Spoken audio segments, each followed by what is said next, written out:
So, without further ado, there was basketball on last night as well, so we got to do our daily NBA 10. Unfortunately, we do not have the on-screen clock working just quite yet, so we're going to have to keep track on our phone, but we are going to increase it to 15 minutes today because there was 11 big old games on. So, without further ado, let's enter our NBA 10. The next 15 minutes are purely NBA, breaking it down, and when the siren goes off, we got to stop. So here we go. Our NBA Daily 10 starts right now. Alrighty, here we go. Big day in the NBA last night. 11 games played. Sheesh. And there were some great performances. So let's start with the first game up here, and that's Pacers at Hornets, and man, oh man, LaMelo Ball having an absolutely great game. Well, let's tell you the winner here. 123-122 win. 1 point win for the Hornets last night over the Pacers. So let's start here with the Hornets since they got the win.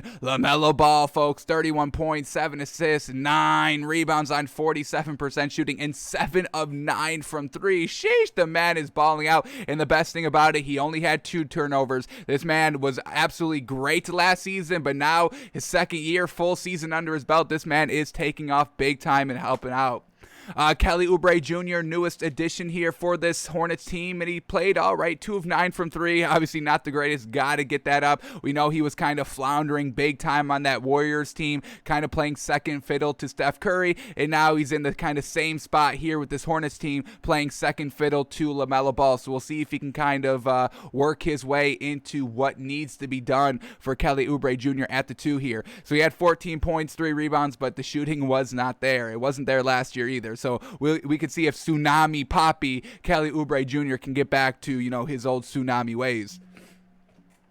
Mason Plumlee at the 5, solid 5 here, not a tier 1 big, not a tier 3 big, a solid kind of tier 2 big out here, maybe borderline low tier 1, but solid performance by Mason Plumlee. 8 points, 10 rebounds, 5 assists, fantastic. And then Gordon Hayward doing his thing, 27 points, shooting the ball 22 times, and Miles Bridges at the 4 doing his thing as well. So Hornets overall team is looking solid so far. This is going to be an exciting team to watch. Watch out for LaMelo Ball and see how long he can keep up this fantastic level of play.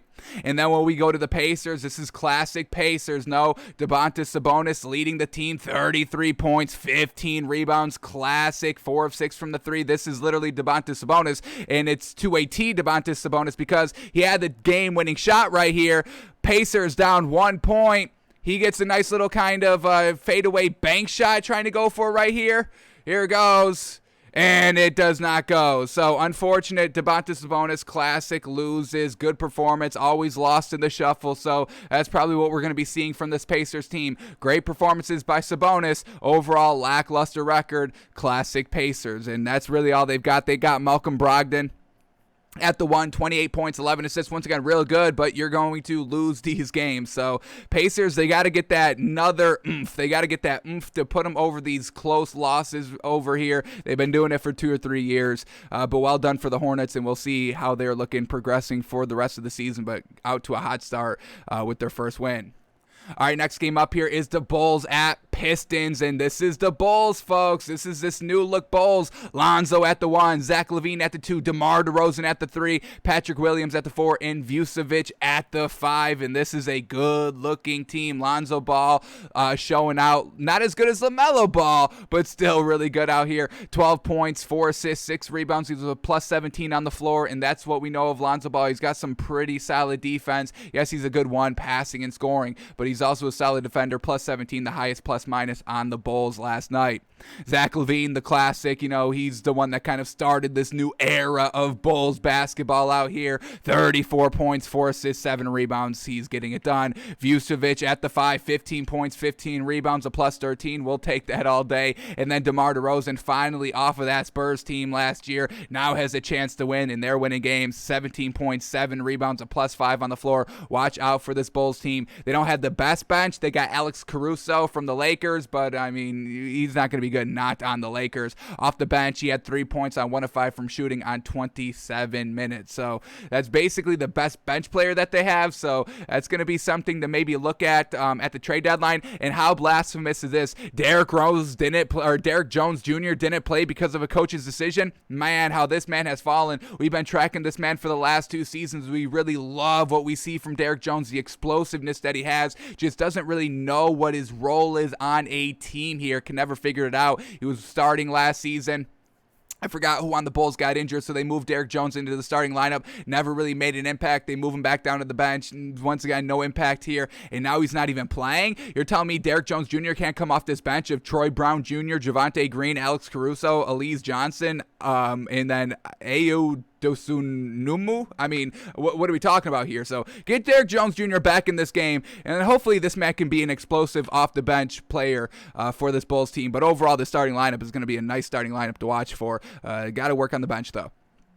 All right, and then the Pistons, they're going to be not very good. Yes, they've got Jeremy Grant. Okay, Jeremy Grant, 24 points, 6 rebounds, 40% on 20 shots, 3-5 from the 3. That's their best player by far. We can trust nobody else. Killian Hayes at the 1, Frank Jackson at the 2, Sadiq Bey, second year, we believe, right? Second year, 1 year experience, 2 years experience, getting a little bit better, but is he ready to take this next step to be kind of a pivotal number 2 on this team? Absolutely not. And then Isaiah Stewart at the 5. So this Pistons team really has no great pieces besides Jeremy Grant, and you really need at least 3 great superstars on your team to be competitive and potentially win the chip. So Pistons, it's going to be a long season. Well done with the Bulls getting the first win, 94-88 over the Pistons.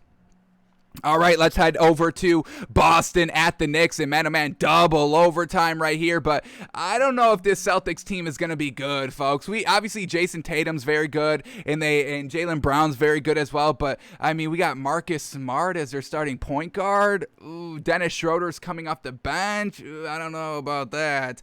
Grant Williams at the 4. Robert Williams now kind of the true 5 here. I'm all about him. We saw him getting better as the season progressed last season. No Daniel Tice, he gets moved. I forget where he went, but we're going to talk about him, so we'll find out in a second. But Robert Williams playing the 5 here, 16 points, 10 rebounds, really good physical big out here. I'm looking forward to watching this man play for the rest of the season. I don't know how far this Celtics team is going to go. I don't know if Jason Tatum is ready to kind of be the A1 tier 1 player on a winning team. I know he's very, very good. I'm not kind of knocking Jason Tatum, but when we look at kind of who wins in this league, you need kind of that dominant ball in his hand. When you need a score, you go to him, like a LeBron, like a Kevin Durant, like a Steph Curry. Can Jason Tatum be one of these big enough players to carry this team single-handedly? Because all the players that we just read off here for the Celtics team, it's Jason Tatum's team. Obviously, nobody's doubting that. And Jaylen Brown is a very solid supporting cast. Number 2, I mean, he had 46 points last night, 9 rebounds, 6 assists. He's playing the 2 here. That's where he should be playing. So we'll just see if Jason Tatum can carry this team by himself. Unfortunately, they lost in double overtime last night. And then for the Knicks, I mean, we get Kemba Walker here as the starting point guard. I don't think I like that either. I think I'd put Derrick Rose as the starting point guard. Just Kemba Walker, he doesn't know winning. He won last night, but it wasn't really because of him. Kemba Walker, 10 points, 8 rebounds, only 3 assists. 3 assists on 35 minutes in double overtime? Okay.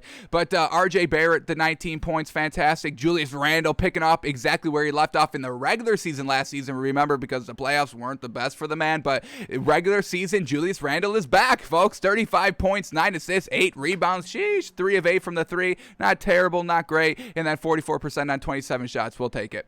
Evan Fournier, man, oh man, he's a solid 2 here as well for this Knicks team, going against his former team. 32 points, 6 rebounds, 3 assists, 4 steals. Fantastic out here by Evan Fournier. And I said he wasn't on the Celtics last year. I take that back. I retract that.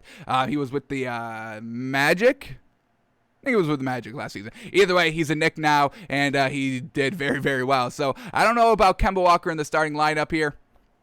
So we'll see if that changes as the season progresses. But the Knicks get the first win of the season, 138-134 in double overtime, and almost kind of blew a lead there in the fourth quarter. But they get it done in double OT. Next game up here is Washington at the Raptors, and Washington, the Wizards, get the win 98-83 over the Raptors. Alrighty, this kind of new-look Wizards team, Kyle Kuzma on this team, 11 points, 15 rebounds, sheesh, and he was a plus 22 on the floor, so didn't shoot the best, 2 of 9 from the 3, 30% on 13 shots. He's playing the 4 here for Washington, so we'll see, how he goes. Obviously, he didn't work out for the Lakers, no real big role for him, got rolled out just because they brought in AD and LeBron was playing the 3 and, AD was kind of playing the 4 most of the time. So Kyle Kuzma, unfortunately, off the Lakers here, and now he's kind of the second scorer here for this Washington team. Obviously, they still have Bradley Beal, 23 points, 4 steals, 4 assists, 3 rebounds. Bradley Beal doing what he's doing. I do like this bench here by Washington as well. Denny Avdija, 8 points, 7 rebounds off the bench. They got Montrezl Harrell. We're a big believer in him as well for a role player,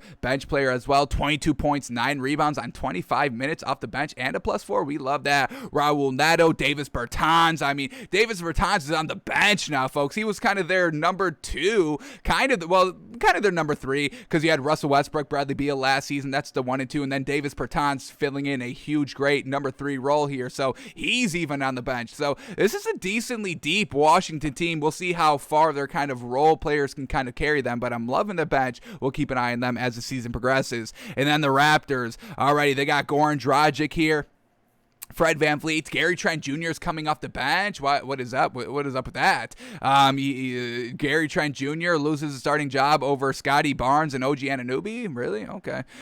So we'll see how this Raptors team goes. Nick Nurse still coaching this team. We like him, but Fred VanVleet, 12 points on 25% shooting, 1 of 9 from the 3. I don't know if Fred VanVleet is kind of a true number 1 point guard on a team. Honestly, we've kind of been seeing his play fade a little bit ever since that championship run, because we classified him as kind of a tier 2 player that surrounded by other tier 2 players, got their kind of role increased a little bit, and Nick Nurse is a good head coach that kind of elevated his play. So we'll see how these kind of, once again, role player tier 2s all across the board, how Nick Nurse can coach them up, but they lose game number 1 out here to the Washington Wizards. Alright, next game up here is the Cavs at the Grizzlies here. Good old Cavs with Jared Allen. Man, oh man, he shot 100%, 11 from 11 from the field, 25 points, 4 rebounds. Love seeing Jared Allen out here, but unfortunately, Darius Garland and Collin Sexton were just a little off this game. 13 points for Darius Garland, 17 points for Collin Sexton. These are their main scorers, their main shooters, and they are very good guards, but we need them at 20 points plus every single game. Little lackluster here, and it does bite them in the butt. And then with the bench with this Cavs team, we're just not really buying it. Isaac Okoro, Kevin Love, Ricky Rubio off the bench. I don't know if that's going to be anything great. So we love Jared Allen. Unfortunately, he's going to be on this not great team, lackluster overall a little bit. And then with the Grizzlies, alrighty, no more Valanciunas at the 5. They bring in Steven Adams, and man, oh man, he had a really great showing. 8 points, 14 rebounds for the man. Give the man credit. And now just their other players are a little bit more eligible to shoot. Jonas Valanciunas, a little bit of, ball dominant a little bit as a big, where Steven Adams, he doesn't really need a score. He's always solid with the rebounds and the defense. So John Morant opens him up a little bit. 37 points, 6 assists, 6 rebounds. DeAnthony Melton at the 2, 20 points on 57%. Jaren Jackson Jr., 13.6 rebounds. Desmond Bane, 22 points. So every other player on this starting roster can score for the Grizzlies. So they're really not going to be missing Valanciunas that much. So very well done for the Grizzlies. John Morant is still rising. All right, then we get the Rockets and the Timberwolves, and watch out for this Timberwolves team. I'm absolutely loving it, folks. We loved it at the end of last season when they were all healthy finally. D'Angelo Russell, Anthony Edwards, Karl Anthony Towns. This is a solid big 3 out here, folks. Respect this big 3. D'Angelo Russell, 22 points, 7 assists. Anthony Edwards, the real deal. Maybe a little bit of a better rookie last season than LaMelo Ball. 22.7 or 29.6 rebounds. He shot 6 of 12 from the 3. And then Karl Anthony Towns, 30 points, 10 rebounds. You've got to take this Timberwolves team legit competitors this season. And then off the bench, Malik Beasley, they got Naz Reid, Jared Vanderbilt, so decent bench pieces, nothing spectacular, but this big three, if they can kind of be consistent and stay healthy, sheesh, this is going to be a good Timberwolves team. And then with the Rockets, we like Christian Wood, 16 points, 9 rebounds, but other than that, they got Daniel Tice at the 5. Daniel Tice is not it, folks, as a big. And then Jalen Green, Kevin Porter Jr. as their guards. We like Kevin Porter Jr., but I mean, they're putting up 11 points, 9 points respectively, shooting 33 and 28%. So these guards here for the Rockets are definitely going to have to get it done. No real great bench. Christian Wood's the best thing about him. I don't know if they're going to be winning that many games this season. All right, next game up. We got 40 seconds left on our NBA 10, folks. Jeez. In like 5 games ago. Here we go. 76ers at the Pelicans. No Zion Williamson. Brandon Ingram, 25 points, 6 assists, 7 rebounds there. Jonas Valanciunas here now with the Pelicans, no longer with the Grizzlies. He's playing the 5 here, 9 points, 12 rebounds. We'll see how this Pelicans team does. They obviously need Zion. The 76ers with no Ben Simmons, they get the win, folks. 117-97. Nice dominant win out here. Seth Curry, 10 points. Nothing really great, but you got Joel Embiid, 22 points, 5 assists, 6 rebounds. Tobias Harris, 20 points, 12 rebounds, getting it done. Danny Green doing classic Danny Green things out here. 0 points on 1 shot. And that is our timer for the 15 minutes. So let's just quickly finish up here. We're going to quickly finish up here. What else do we got to talk about?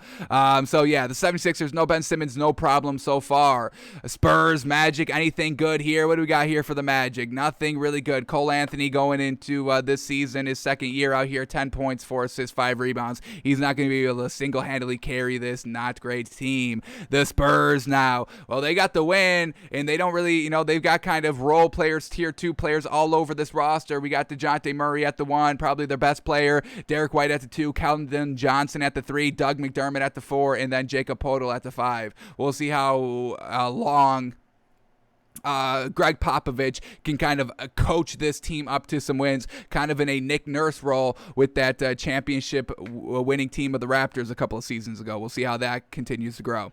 All right, we got the Thunder at the Jazz. Anything good with the Thunder? I mean, Shai Gilgeous-Alexander, I mean, that's their best piece, obviously, and once again, he's just not going to be able to carry this team single-handedly. And then Luguentz back at the 3. Wasn't he kind of playing the 2 last season as well with the 3? So they still don't know what to do with Luguentz, and it's showing out here. He's put up 7 points on 20% shooting, 6 assists, 6 rebounds, 2 assists, minus 21 on the floor, worst plus minus, along with Shai Gilgeous-Alexander. So there's just nothing great about this Thunder team. And then with the Jazz out here, basically same lineup as they had last season. Connolly at the 1, Donovan Mitchell at the 2, Bogdanovich at the 3, and he's still getting it done. 22 points on 17 shots. Fantastic, 2 of 6 from the 3. Love seeing Bogdanovich back out here. Royce O'Neal at the 4, Rudy Gobert at the 5. So classic Jazz team that we just had last season, and they still get the wins out here. 107-86. Last 2 games, quickly.